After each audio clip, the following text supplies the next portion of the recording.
부부가 이스라엘 예루살렘으로 성지순례를 갔습니다. 성지순례를 갔는데 그만 남편이 그곳에 세상을 떠났어요. 세상을 떠나서 장례를 치러야 되는데 현지에서 장례를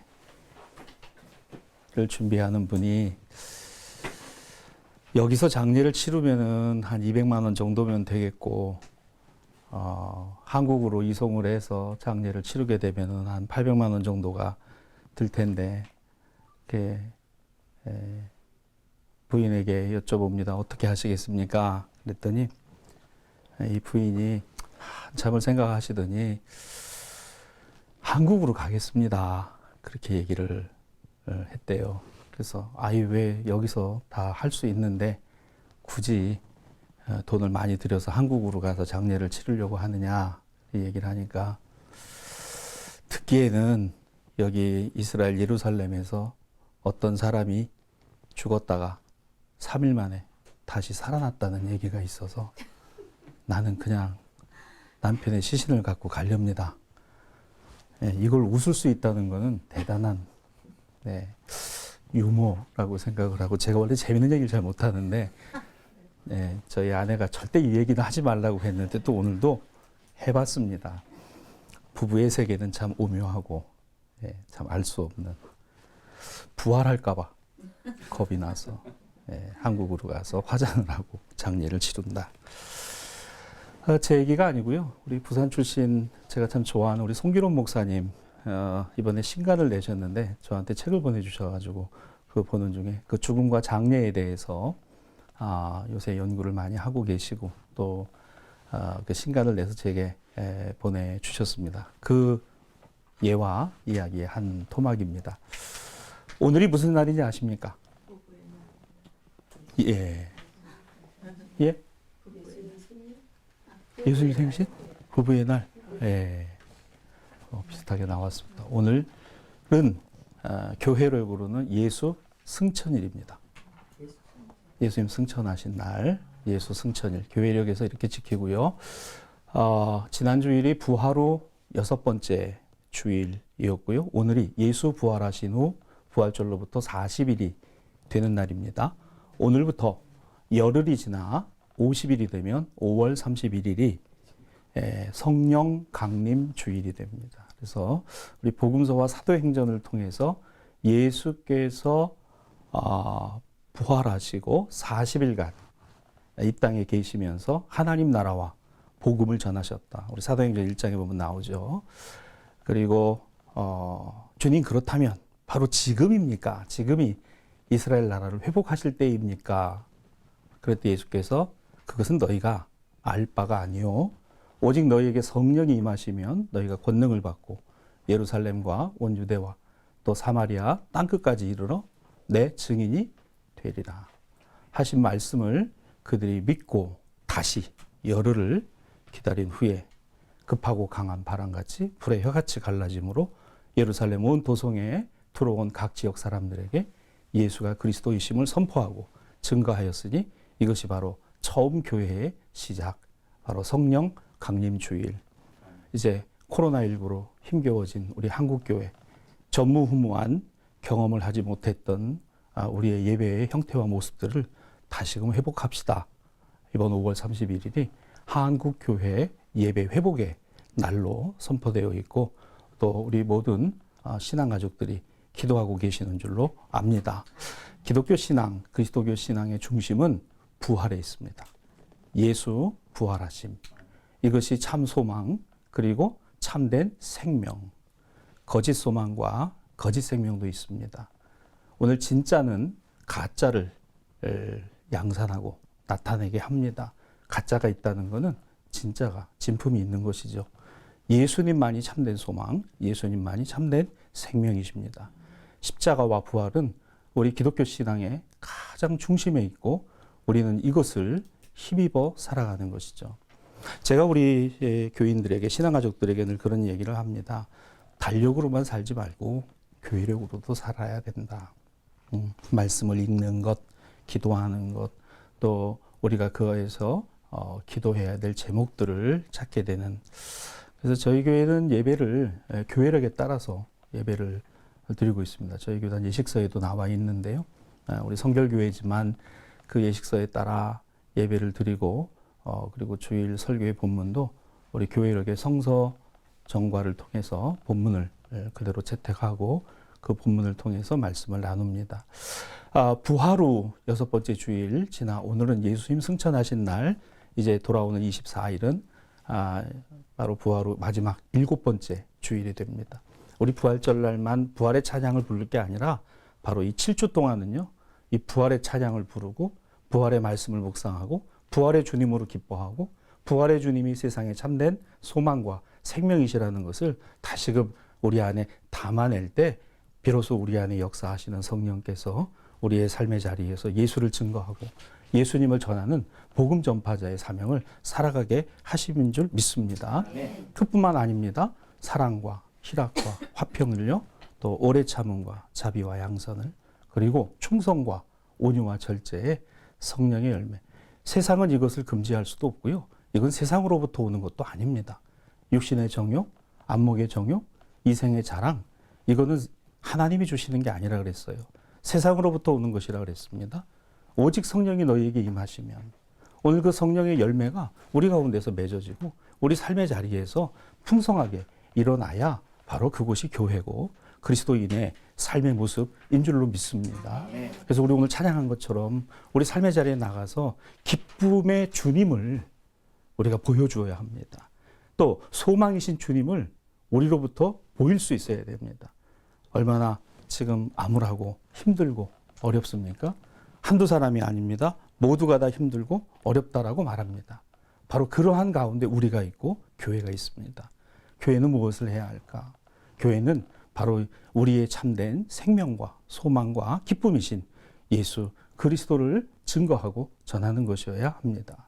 자, 이와 같은 복음을 안고 있는 저나 또 이 자리에 계신 우리 성도들과 함께 오늘 본문 말씀을 통해서 내 안에 성소를 두십시오. 이런 제목으로 잠시 함께 은혜를 나눕니다.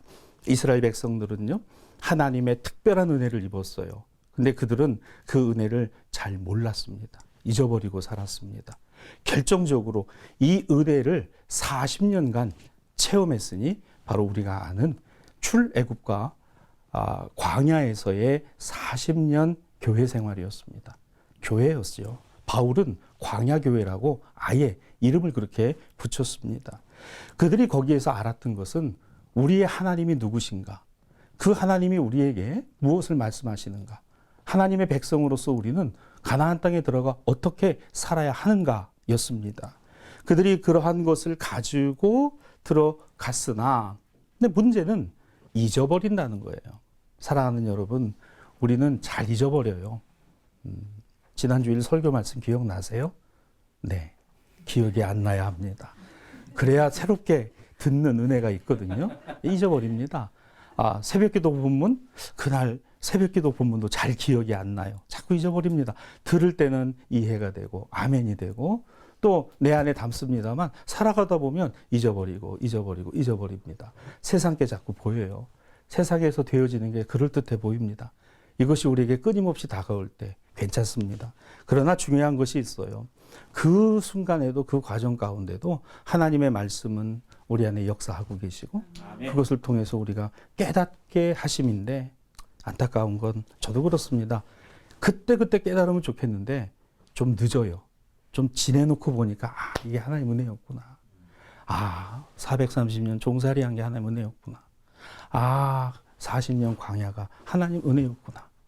70년 동안 바벨론에 가서 포로로 살았던 것이 하나님 말씀 회복하고 성전이 중요하다는 것을 깨닫게 하신 은혜였구나. 지사장님하고도 그런 얘기를 했습니다만 코로나가 왜 왔을까가 아니라 이 코로나가 우리에게 은혜이구나 라고 고백하게 되는 이러한 삶의 걸음과 모습이 바로 오늘을 살아가는 그 오늘을 살아가는 부활의 주님을 붙든 그리스도인의 신앙이고 믿음이어야 한다는 것이죠. 자, 오늘 이 이스라엘 백성들 어떨까요? 오늘 읽은 우리가 본문의 다른 부분을 보려고 합니다. 사사기 17장 6절에 보면요. 그때 이스라엘에는 왕이 없으므로 사람마다 자기 소견에 옳은 대로 행하였다라고 말합니다. 사사시대입니다. 40년을 지나서 광야를 지나서 가나안 땅 들어왔어요. 가나안 땅에 들어와서 이제 하나님의 사람 사사들이 세워지고 그 사사들이 율법을 갱신하고 그들에게 하나님 백성으로서의 삶의 모습을 가르치기 시작했지만 오늘 이 백성들은 이렇게 생각했습니다. 야, 주변 나라를 보니까 그럴듯한 왕도 있고 나라도 있고 체제도 있는데 우린 이게 뭐야? 우리에게 뭐가 없으므로? 왕이 없으므로. 그럼 어떻게 됐어요? 에이, 뭐 내가 살고 싶은 대로 살면 되지. 각자 자기 소견에 옳은 대로 살았다. 뭘 잊어버렸습니까? 하나님 잊어버린 거예요. 왜 잊어버렸습니까? 하나님이 왕이시잖아요. 하나님이 직접적으로 다스리시잖아요. 하나님이 직접적으로 계시고 있는데 세상을 보니까 세상과 다른 체제, 세상과 다른 공동체, 세상과 다른 가치관, 세상과 다른 삶의 모습들, 이거는 세상과 맞지 않으니까 아니다. 우리에게도 하나님보다 뭐가 있으면 좋겠다? 왕이 있으면 좋겠다. 여러분, 왕이 없어도 하나님이 계시면 되잖아요. 그런데 왕이 없으니까 자기 소견에 옳은 대로 살아가는 것이 일반화되어 있었고 이것이 당시에 사회 통념이 되어 있었다는 겁니다. 사랑하는 여러분, 그리스도인의 가치관은 세상 모든 것의 통념만이 아니에요. 세상 모든 것이 죄로 물들어갈 때 단연코 아니라고 할 수 있어야 합니다. 이것이 바로 우리 신앙과 믿음의 중심이라는 것이죠. 왕이 없었다. 자기 소견에 옳은 대로 행해야 될 이유와 조건이 되는 게 아닙니다. 아유, 예배드리기 너무 더워. 예배드리고 교회 가는 거 너무 추워. 아유, 교회 가면 너무 졸려. 아유, 교회 가면은 아무개 때문에 나는 교회 가기 싫어. 이렇던 말들이 여러분 지금 쏙 들어갔어요. 왜? 이 코로나 때문에 예배당에 가서 지금 예배 드리는 게 얼마나 힘들고 어렵고 지금 개교회마다 점심 식사, 공동 식사, 공동 예배, 하다못해 성찬 예식까지도 지금 중단되어 있는 이러한 상황이 여러분 신앙과 믿음을 잘못 갖고 그렇게 안 해도 되는 조건이 돼서는 안 됩니다. 오히려 이 일로 말미암아 우리의 신앙과 믿음을 다시 한번 돌아보는 기회가 되어야 한다라는 것이죠. 아멘. 오늘 본문의 배경이 된 것이 바로 이겁니다. 지금 이스라엘 백성들의 영적 상태가 어떤 거냐? 사무엘이 누굽니까? 마지막 사사. 하나님이 가나안 땅에 세우신 사사 가운데 마지막 사사요. 왕정으로 넘어가는 과도기의 인물이었습니다. 오늘 이 사무엘 이후에 왕정 체제가 세워지고 사울이 왕이 되죠. 바로 그 교량과 같은 역할을 했던 것이 바로 이 본문의 배경이 되는 사무엘의 시대였습니다. 그 사건이 하나가 일어나요. 블레셋에게 하나님의 언약궤, 법궤를 빼앗기게 되는 일입니다. 참 이런 참담한 일이 일어나고 있으니 얼마나 이스라엘 백성들이 영적으로 암흑 속에 들어가 있는가를 우리가 알게 됩니다. 하나님의 은혜로 언약궤 법궤를 다시 찾았어요. 사무엘이 주도하여 온 이스라엘 백성들에게 이제 우리 신앙과 믿음을 다시 한번 점검하고 확인해 보자.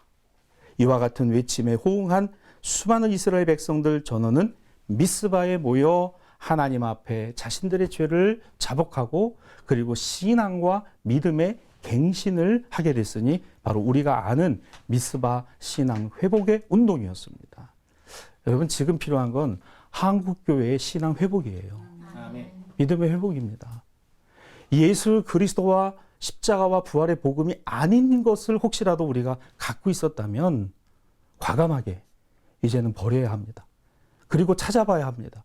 혹시 우리 주머니 안에 우리 품속에 그와 같은 것은 있지 않았을까? 야곱이 다시 베델로 올라가면서 오늘 자신의 가족들을 돌아보고 하나님의 말씀을 따라가면서 전부 멈춰 세운 다음에 너희들의 옷을 전부 갈아입고 그 갈아입는 과정에서 주머니에서 우상이 나오기 시작합니다. 가지고 있던 그 당시에 이방의 문물들이 튀어나오기 시작했습니다. 전부 상수리 나무 아래 묻어라. 그리고 베델로 올라가자. 오늘 하나님은 그 야곱을 기쁘게 여기셨다는 거잖아요. 지금이 그런 때가 아닐까 이런 생각을 해봅니다. 하나님의 언약궤를 찾았습니다. 언약궤가 하나님이 아니지만 하나님이 그 언약궤를 찾게 해주신 것만은 분명하지 않습니까?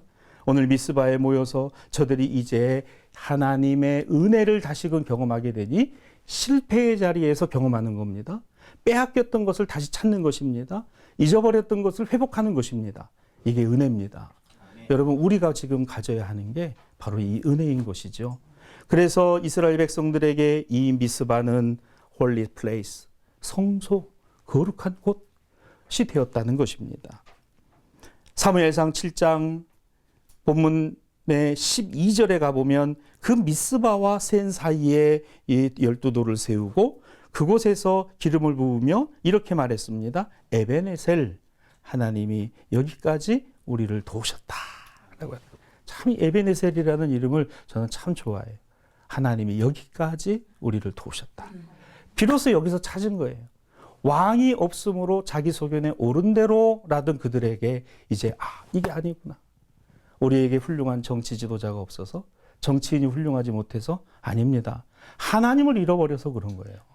하나님을 잃어버렸으니까 갈팡질팡하는 겁니다. 그렇기 때문에 자기 소견에 옳은 대로 살아가는 것이에요. 비로소 하나님을 회복하는 것이에요. 야훼 신앙을 회복하는 것입니다. 그리고 그곳에 돌을 세웠습니다. 기름을 부으며 여기까지 하나님이 우리를 도우셨다. 에베네셀의 하나님을 그들이 발견합니다. 이제 이곳에서 미스바에서 사무엘은 베델과 길갈과 더불어 3대 성소가 되죠. 이스라엘 백성들을 이곳을 순회하면서 다스리기 시작을 했습니다. 베냐민 지파의 그 작은 지파의 사울이 첫 번 임금이 되어 기름 부음을 받은 것도 뽑히게 된 것도 바로 이곳 미스바였습니다. 오늘 우리는 여기에서 몇 가지 교훈을 얻게 됩니다. 자, 먼저 얻게 되는 교훈은 이거예요. 내 안에 있는 우상, 오늘 이 우상부터 버려야 됩니다. 내 안에 있는 우상 버려야 됩니다. 왕이 없으므로, 왕이 우상인 거죠. 하나님이 계신데 왕이 없다는 이유만으로 하나님보다 왕이 더 중요하다는 거잖아요. 본문입니다. 3절과 4절입니다. 이방신들과 아스다롯을 너희 중에서 제거하고 너희 마음을 여호와께로 향하고 그만을 섬기라. 그리하면 너희를 블레셋 사람의 손에서 건져내시며 이에 이스라엘 자손이 바알과 아스다롯을 제거하고 여호와만 섬기니라. 내 안에, 우리 안에 있는 우상, 사사시대가 그야말로 우상의 신앙이었습니다. 하나님을 섬긴다는 문의는 있었지만 본질은 우상신앙이었던 거죠. 정치체제, 왕정, 이방 나라들이 갖고 있는 모습들. 그런데 우리는 이게 뭔가? 우리에게 왜 왕이 없는가? 라고 하는 이와 같은 불만이, 불평이 그들에게 가득했었다는 겁니다. 익숙한 것이 오히려 죄로 여겨지지 않았던 시대. 사실 어디보다 중요한 것이 뭘까요? 무엇이냐는 거예요. 무엇이냐. 지금 우리 한국교회 예배의 형태가 이번 코로나로 인해서 가정과 처소 예배, 인터넷 예배, 온라인 예배, 유튜브와 각종 SNS를 통한 예배를 단 한 번도 이런 실험을 해본 적도 없었고 이것을 진행한 적도 없었습니다. 어디에서의 예배? 우리는 항상 교회와 예배당의 예배를 중심으로 두고 있었습니다. 그것이 우리 한국교회 전통이기도 했습니다. 그런데 이것이 변화가 됐어요. 강제적으로 변화가 됐습니다. 우리 의지와 상관없이 변화가 됐습니다. 생각해 보십시다. 어디, 그거보다 더 중요한 게 무엇, 어떤 예배냐는 거예요. 어떤 예배. 저희 교회 노건사님들도 전화를 해보고 전화가 오면요 우세요. 그 예배당을 참 그렇게 소중히 중요하게 여기고 했던 그런 예배의 어떤 마음들이 말이죠. 그렇게 되지 못하는 이 상황이 너무 안타깝고 우세요. 모르겠습니다. 어떤 분들에게 있어서 아싸 잘됐다. 이제 교회 안 가도 되고 그냥 인터넷으로 틀어놓고 우리 학생들도 지금 그러는 학생들이 종종 있다고 하잖아요. 출석 체크 해놓고 그냥 이렇게 인터넷 돌아가게 해놓고서 나가가지고 딴짓하고 이렇게 돌아오고. 그게 되겠습니까? 여러분, 어디보다 중요한 게 무엇이고 어떻게라는 것입니다. 어떤 마음으로. 오늘 우리 교회의 상황들이 어떻습니까? 믿음을 가진 그리스도인들에게 혹시라도 우리 자신들에게서부터 내 소견에 옳은 대로 그리고 어떤 조건과 어떤 상황적 이유들, 왕이 없으므로 라고 하는 이런 이유들 때문에 우리 신앙이 약화되고 우리의 믿음이 전혀 말씀과는 다른 방향에 서 있지 않은가를 본다면 바로 그것이 우상이라는 것이죠. 이것을 버려야 한다는 것입니다. 이것이 왜 중요하겠습니까? 오늘날의 현대세계는 하나님이 필요치 않습니다. 뭐 하나님이 없어도 되는 그러한 시대와 사회입니다. 더 나아가서는 인간 스스로가 하나님이 되고자 하는 그러한 시대이기도 합니다. 하나님 아닌 것을 하나님이라고 섬기고 믿는 것을 우상이라고 말합니다. 물질이기도 합니다. 돈이기도 합니다. 권세와 권력이기도 합니다.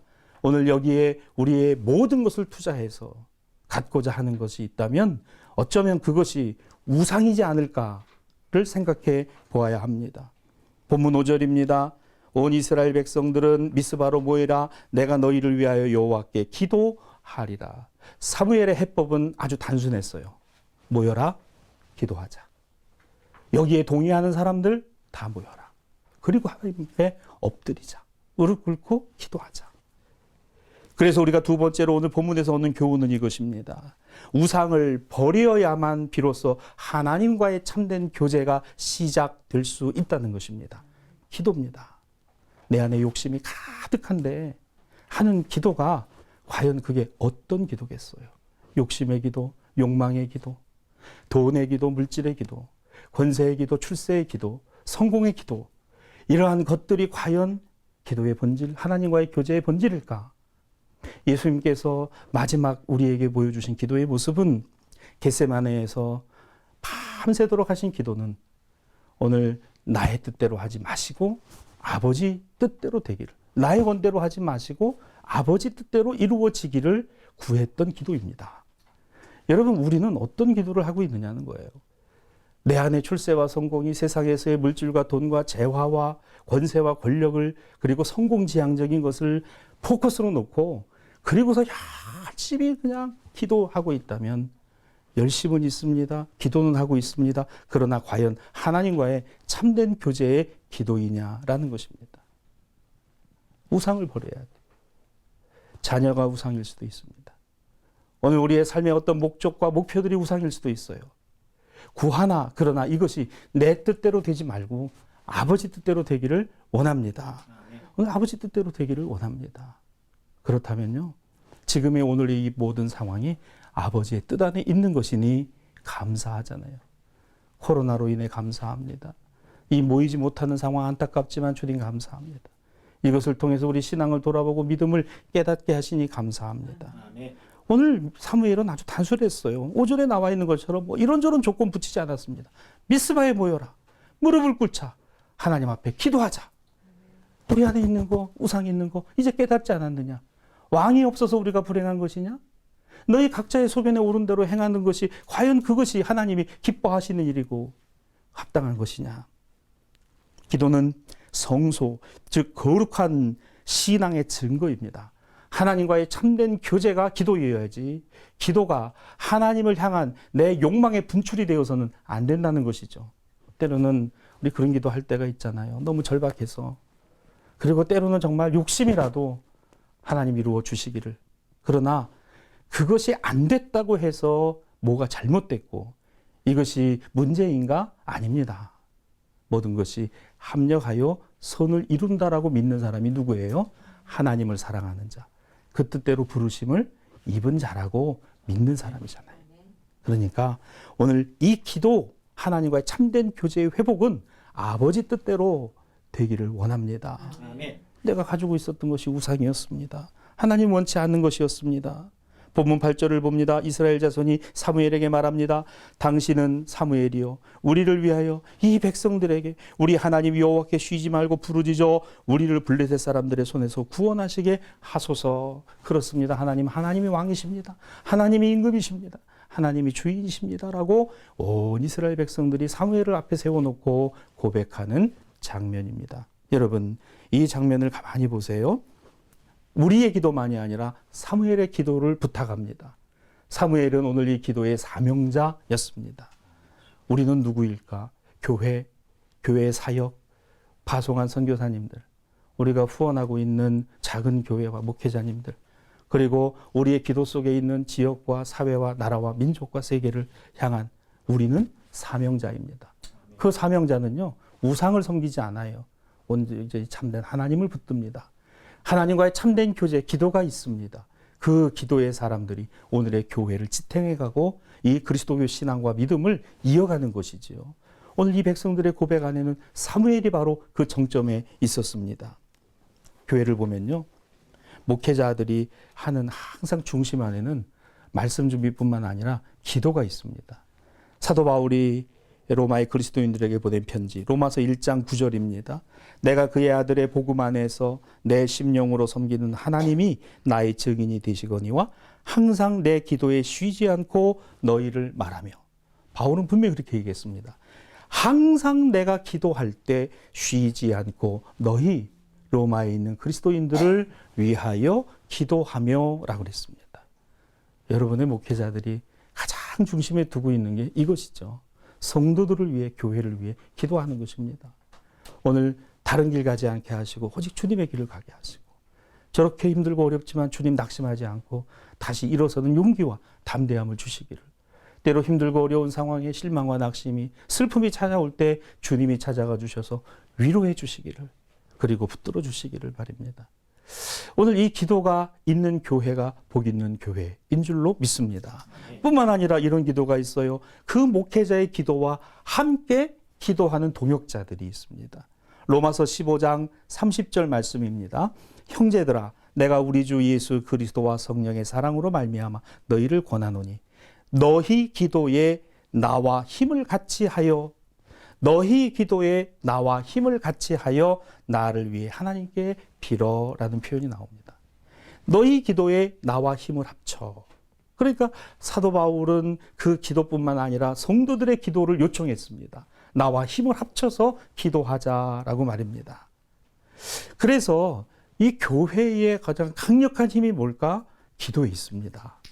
교회는 기도가 끊어지는 순간 죽는 겁니다. 왜? 하나님과의 참된 교제가 끝나기 때문입니다. 끝나는 그 순간 하나님은 없고 우상이 남는 거예요. 우상만이 하나님 노릇하는 겁니다. 그것이 우리 앞에 있다면 과감하게 그 우상이 아닙니다. 지금도 살아계셔서 역사하시는 하나님 아버지와 예수 그리스도, 그분만이 우리 주님이십니다. 이 고백이 있어야 할 줄로 믿습니다. 자, 그렇다면 우상을 버렸고요, 하나님 관계 회복되는 기도가 이제 세워졌다면 세 번째로 이것이죠. 우리의 삶의 증거로 나타내야 합니다. 그게 성소의 모습이에요. 우리 삶의 증거. 구체적으로 어떤 증거를 말씀할까요? 자, 이제 본문 6절을 봅니다. 그들이 미스바에 모여 물을 길어 여호와 앞에 붓고 그날 종일 금식하고 거기에 이르러 우리가 여호와께 범죄하나이다 하니라. 사무엘이 미스바에서 이스라엘 자손을 다스리니라 라는 말씀이 나옵니다. 미스바에 모인 이스라엘 백성들을, 그들은 성소, 거룩한 하나님 임재의 장소로서 그 미스바에 와 있습니다.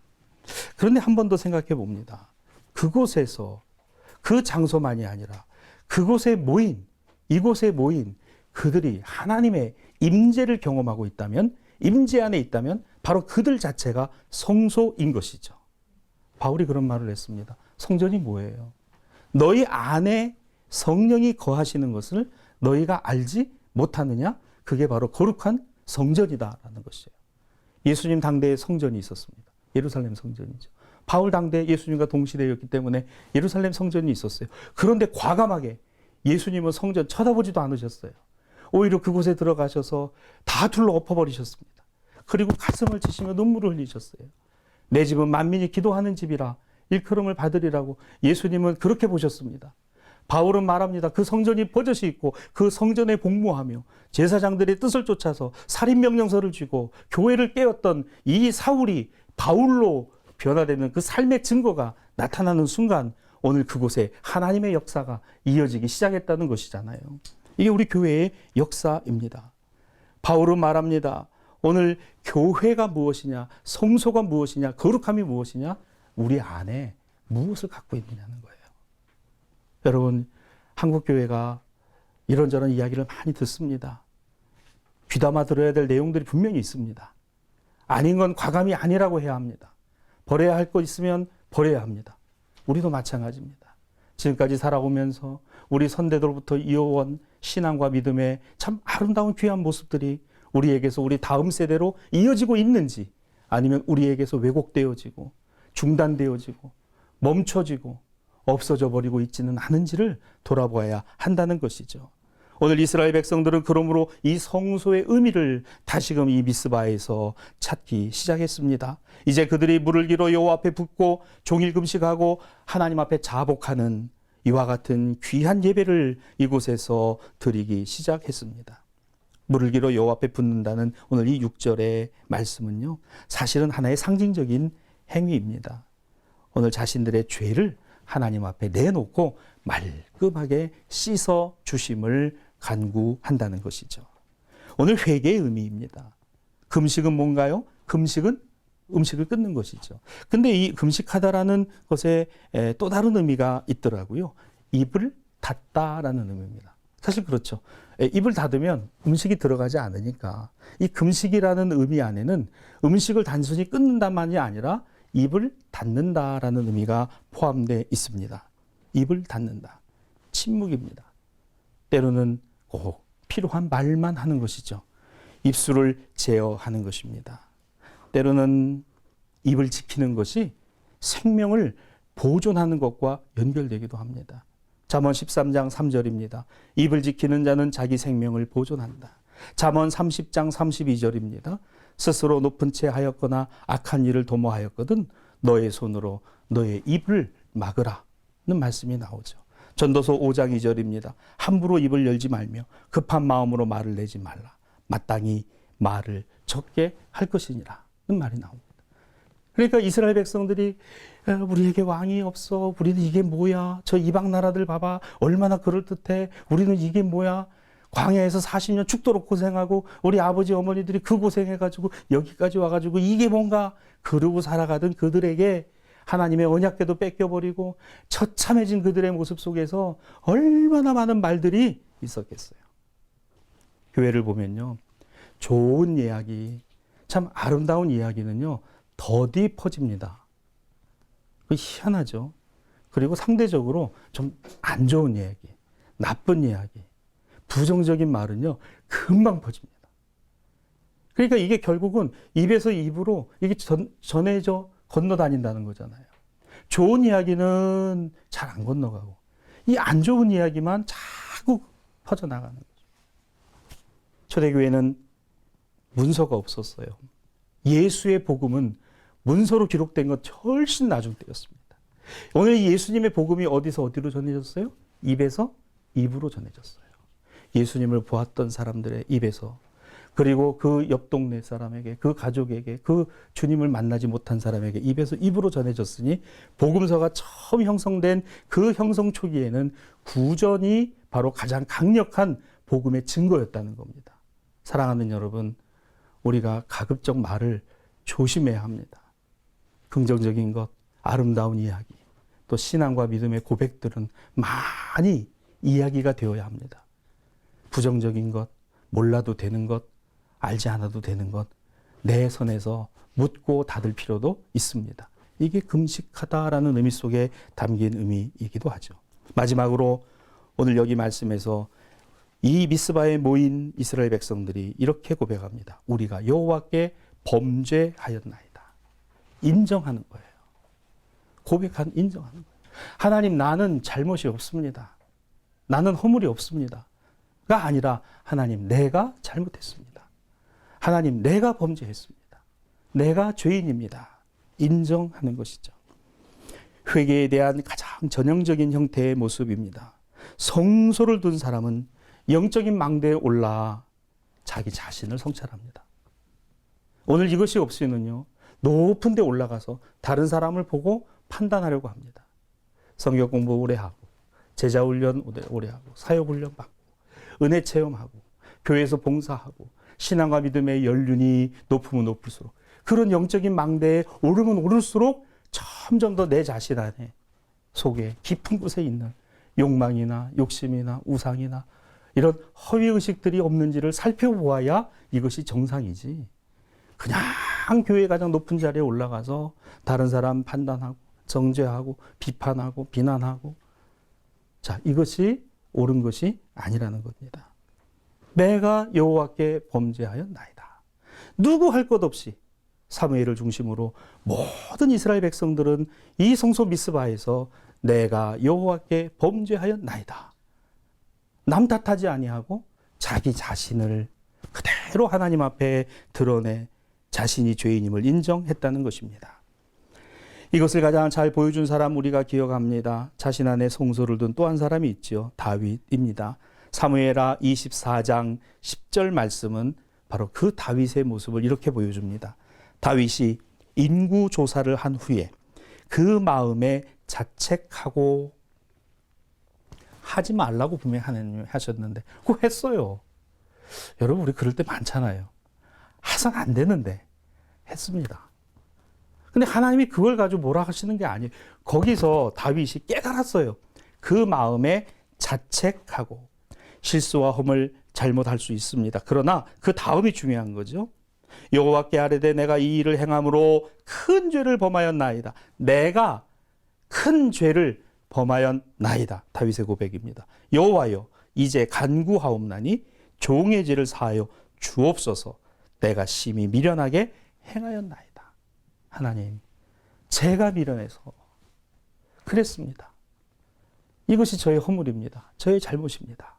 제가 그랬기 때문입니다. 하나님은 이 다윗을 너무도 사랑하셨어요. 실수하지 않아서, 허물이 없기 때문에, 잘못하지 않아서가 아닙니다. 바로 다윗의 이런 마음, 그 중심이 있었기 때문에 그러하다는 거죠.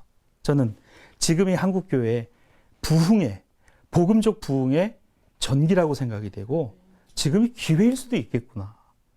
이제 좀 그런 불필요한 거 다 걷어버리고 복음의 본질, 예수 그리스도와 십자가와 부활, 오늘 이 복음을 훼손했던 모든 것들이 좀 다 사라지는, 한국교회 분열주의, 분파주의, 이념지향적인 어떤 그러한 차별과 혐오, 배제, 그 다음에 극단적인 이기주의들, 이러한 모든 것들, 자본주의에 문들어서 자본화된 그런 교회의 모든 경향성들, 이런 것들이 좀 과감하게 이번에 사라지기를 하나님이 원하시지 않을까, 이렇게 조심스럽게 생각을 해봅니다. 말씀을 정리해 봅니다. 우리는 오늘 이 말씀을 통해서 내 안에 성소를 두십시오 라는 제목으로 함께 살펴보았습니다. 나는 어떤 생각을 하고 있고, 어떤 마음을 갖고 있고, 어떻게 살아가고 있나. 돌이켜보면 감사한 것도 많지만 부족한 것도 많아요. 또 잘못한 것도 많고 실수하는 것도 참 여전합니다. 그런 나를 여전히 만지시고 찾아와 주시고 함께 해주시고, 예루살렘에 들어가서 문을 걸어 잠그고 두려워서 떨던 제자들에게 나타나신 부활의 주님은 너희가 평안하냐? 평안하냐? 평안하긴요, 지금 아주 죽겠습니다. 잡힐까 봐. 잡히면 우리도 죽을지 모르는데 그런 그들에게 너희에게 평강이 있을지 평안하냐?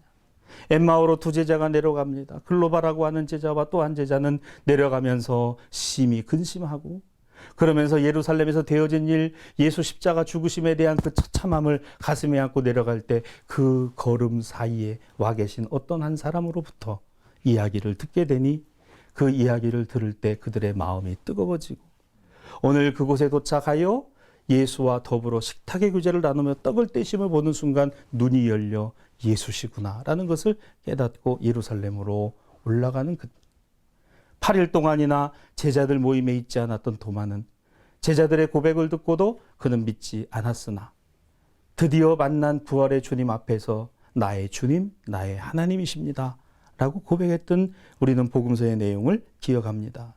여러분, 성소가 무엇이에요? 내 안에 주님이 계신 겁니다.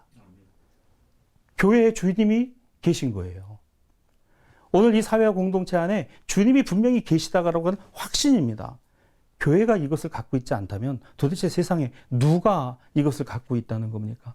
어떤 정치인입니까? 어떤 권력자입니까? 어떤 정당입니까? 어떤 정치 체제입니까? 절대 아니라는 것입니다. 1980년 8월에 서울의 한 호텔에서 그 당시 이 나라 권력의 공백기에 있을 때 국가보위 비상대책 상임위원회라고 하는 초법적인 기구가 설치가 되었고, 전두환 보안사령관 이 사람이 그 위원장이 되어서 우리나라에 내노라 하는 교계 지도자들을 다 불러 모았습니다. 그래서 소위 조찬 기도회라는 것을 열었죠. 여기에 장로교, 감리교, 성결교 할 것 없이 많은 지도권 목사님들이 그곳에 모여서 기도회를 했어요. 그런데 이 8월 달의 기도회가 불과 3개월 전에 광주에서는 엄청난 학살이 자행이 됐고 수많은 사람들이 군인들의 총칼에 목숨을 잃었습니다. 폭도라는 노명을 쓰고 10살짜리 어린아이로부터 여중생과 여고생들, 남녀노소 할 것 없이 거의 학살에 준하는 그런 죽음을 당했습니다. 정보가 통제가 되고 언론이 아무리 막혔다 하더라도 과연 그 당시에 한국교회가 그 지도권 목사님들이 그와 같은 사실 확인도 없이 그 한 권력자를 위해서 그 권력을 찬탈하고 그 권력을 이어갈 사람을 위해서 그를 축복해주고 그에게 하나님의 축복이 함께하기를 했다는 그 사실 자체가 시간이 지나 40여 년이 지나고 그 자리에 계셨던 많은 목사님들이 이미 소천하신 상황이었습니다만 제가 알기로는 그 자리에 참석하셨던 목사님 중에 딱 2분만이 잘못을 뉘우치고 사과하고 우리가 그때 잘못 알았다 말씀을 하시고 지금까지도 아무도 이것에 대해 사과하고 잘못 알았다라고 한국교회가 공식적으로 이야기한 적이 없다는 거 아닙니까? 과연 우리가 봐야 하는 그리스도의 복음, 이 복음은 어떤 복음인가? 권력자와 위정자들에게 아니면 어떤 특정한 정파와 정당을 위해서 하나님 나라와 그리스도의 복음은 오늘 온 세상과 온 인류를 향하여 열려 있다라는 것이 복음의 본질이 아닐까 하는 것입니다. 무엇이 우리를 이렇게 만들었을까? 사랑하는 여러분, 우리의 신앙과 믿음은 오직 예수 그리스도 안에 있습니다. 누가 뭐라 해도 그것을 앞에 놓고 누가 찾아와서 너 예수를 믿느냐라고 말했을 때 나는 예수를 그리스도로 믿고 그분이 나의 주님이시다라고 고백한다면 여러분 세상에 권력자가 두려운 겁니까? 세상에 총칼이 무서운 건가요? 그러나 때로는 과오가 있고 실수가 있고 실패가 있고 잘못하는 것이 있다 하더라도 왜 교회는 여기에 겸허하게 이와 같은 주님 내가 범죄하였나이다. 여호와여 내가 범죄한 죄인입니다. 이 고백을 하기를 주저하는가라는 것입니다. 히브리서의 말씀은 우리에게 중요한 교훈을 던집니다. 히브리서 8장 1절로 2절입니다. 이러한 대제사장이 우리에게 있으니 성소와 참 장막에서 섬기시느니 이것은 주께서 세우신 것이요 사람이 세운 것이 아니니라. 그렇습니다. 우리는 이 예수의 피를 힘입어 성소에 들어갈 담력을 얻습니다. 담대함을 갖습니다. 사랑하는 여러분, 코로나19로 지금 어렵고 힘든 상황에 우리는 지나간 시간들을 되돌아봅니다. 우리 모임의 예배, 교회에서 함께 나누는 식사, 오늘 그곳에 손잡고 함께 축복하고 중보하며 기도했던 그 모습들이 불과 몇 개월 지나지 않았지만 아득하게 그러면서 그것이 얼마나 귀하고 소중한 것이었던가를 한편으로 우리의 삶의 걸음이 세상의 출세와 성공을 향해서 보다 더 높은 입지전적인 그러한 인물이 되기 위해서 때로는 우리 기도가 거기에 꽂혀서 있었다라고 한다면 예수님은 실패자십니다. 예수님은 철저하게 실패하셨어요. 십자가에서 그렇게 죽으셨어요. 제자들은 그것이 싫었습니다. 다 도망갔습니다. 다 그게 아니라 그랬습니다. 그런데 예수님은 그 제자들을 다 찾아가셨어요. 저 갈릴리에 가서 고기잡이로 돌아갔던 베드로와 요한 형제에게도 찾아가셨어요. 그리고 베드로에게 물으셨어요. 너 나를 사랑하냐? 네가 나를 사랑하냐? 너 정말 나를 사랑하냐? 오늘 베드로는 거기서 주님 앞에 무릎을 꿇습니다. 지금도 주님이 우리를 향하여 말씀하십니다. 내 안에 도대체 무엇이 있느냐? 너희 교회 안에 도대체 무엇을 갖고 있느냐? 우리는 무엇을 갖고 신앙하고 믿음을 갖고 살아갑니까? 세상을 두려워하지 마십시오. 주님이 세상을 이기셨습니다. 세상은 예수를 실패자라고 부릅니다. 저 십자가에 죽은 저주받은 자가 어떻게 그리스도냐라고 말합니다. 우리는 그 실패자 예수, 그가 그리스도시다. 왜? 하나님이 그를 다시 살리셨습니다. 그는 근본 하나님의 본체시라고 했습니다. 그러나 하나님과 동등됨을 취할 것으로 여기지 아니하시고 오히려 인간의 몸을 입고 이 땅에 오셨다라고 초대교회 성도들은 모일 때마다 이 신앙과 믿음의 고백을 했습니다. 여러분, 지금도 주님이 살아계십니다. 그래서 우리 안에 그 주님을 모셔드리고 붙들고 살아갈 때 비로소 우리는 세상이 두려움이 아니라 세상을 이기신 주님으로 우리도 세상을 이기며 살아가는 그리스도인이 되는 줄로 믿습니다. 모쪼록 우리 모두에게 이 부활 후 이제 7번째 주일을 바라보고 이제 성령 강림의 대망을 품은 우리 모든 신앙 가족들에게 이와 같은 성소, 거룩함, 그리고 거룩하신 주님이 늘 항상 함께 하시기를 간절히 축복합니다. 아멘.